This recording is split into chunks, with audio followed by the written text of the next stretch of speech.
okay? And we were able to write it as L times U. L is the matrix, we said, 1, 0, 3, 1. And U is the matrix 1, 2, 0, negative 2. Okay?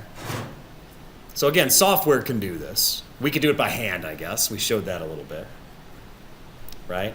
But if you have an LU factorization, and let's solve AX equals B, where we said B is going to be the matrix, we said 3, 5, right?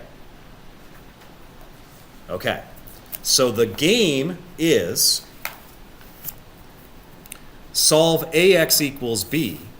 Well, AX equals B can be written as LUX equals B, which I can now write as L times Y equals B, where Y is UX. And so let's write down what that is. L was 1, 0, 3, 1. Y, I'm going to call Y1 and Y2, and this equals B, which is 3 and 5. And guys, that's a matrix equation, but I claim that one's easy to solve. Remember how we used to put things into row echelon form and use something called back substitution? How many remember that word, back substitution? Well, I'm about to use something I would call forward substitution. Because if you just look at that matrix equation I just wrote down, what does the first equation actually say? Doesn't it say y1 plus 0 equals 3? Isn't that what it says? Right? Y1 plus 0 equals 3. And some of you are looking up there, you don't see a 3 up there, but that's because that's x1. This says y1 equals 3. The other equation, what does the other equation say? 3y2 plus y2 is equal to 5. 3y1 plus y2 is equal to 5. That's right. And if I know that y1 equals 3, then by forward substitution, I get 3 times 3 plus y2 is equal to 5, and that tells me that y2 is equal to what? 9. Wait. Yeah, 5 minus 9, so negative 4. Are you with me so far?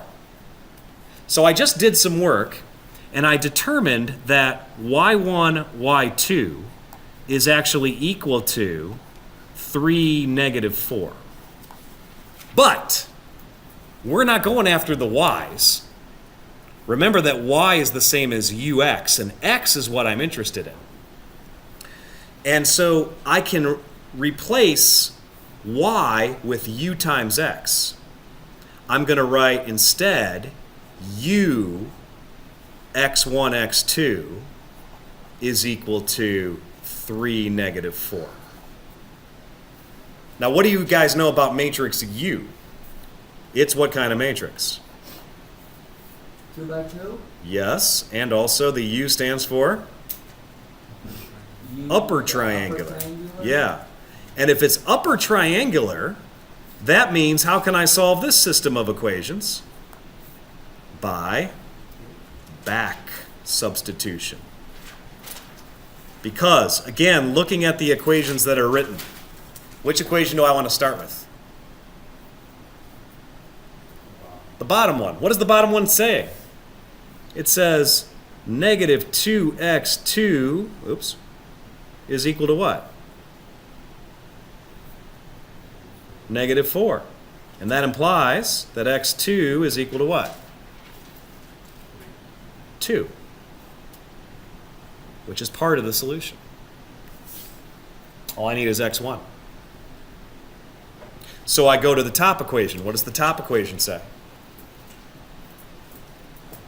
It says x1 plus x1 plus 2x2. Good. Is equal to 3. And x1 plus 4 is equal to 3. Yep. And x1 is negative 1. x1 is negative 1. Okay? So please understand, we already have ways to solve the system. I get that. What this is trying to demonstrate is that if you have an LU factorization, it makes solving the system very simple. It's just substitution. That's a lot faster for a computer than trying to do the row operations. Of course, you had to do row operations to get the LU factorization, so you kind of already did that work ahead of time.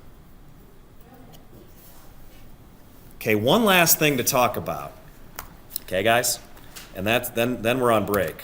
Because Mike asked. I appreciate you being patient, Mike. I appreciate that. So if I do P times A, wasn't that this? Yeah, 3, 4, 1, 2. Guys remember this? Now, I did a couple of things.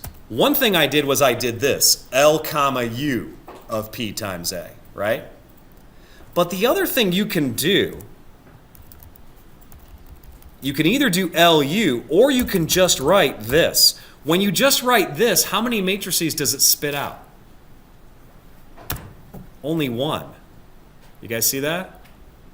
But I claim that that one matrix has all the information that's needed.